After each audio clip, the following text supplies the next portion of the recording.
తొక్కుతున్న కొంతమంది చిల్లరగాళ్లు హోటల్స్ కు సైతం డొమెస్టిక్ సిలిండర్లనే ఉపయోగిస్తున్నారు.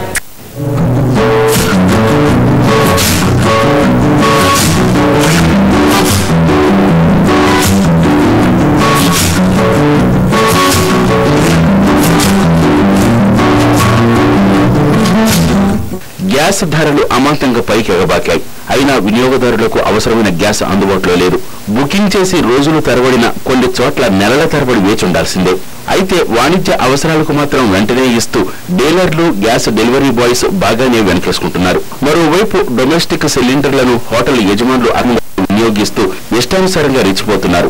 గ్యాస్ ధరల్లో చాలా తేడా ఉండడంతో అక్రమ మార్గంలో గ్యాస్ బండలు సంపాదించి వ్యాపారులు తమ పని కానిచ్చేస్తున్నారు. కంప్లైంట్ వచ్చిన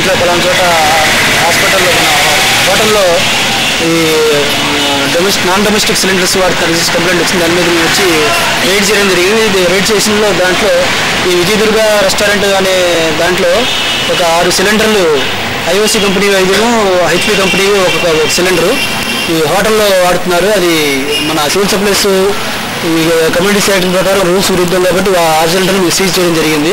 బెజవాడ నగరంలో కొన్ని హోటల్స్ లో ఈ విధమైన గ్యాస్ వినియోగం పెద్ద ఎత్తున జరుగుతోంది. బ్లాక్ మార్కెట్ కు తరలిస్తున్న గ్యాస్ సిలిండర్లు ఏ ఏజెన్సీ తయారు చేస్తున్నాయో తెలుసుకుని కఠినంగా శిక్షించాలని స్థానికులు కోరుతున్నారు.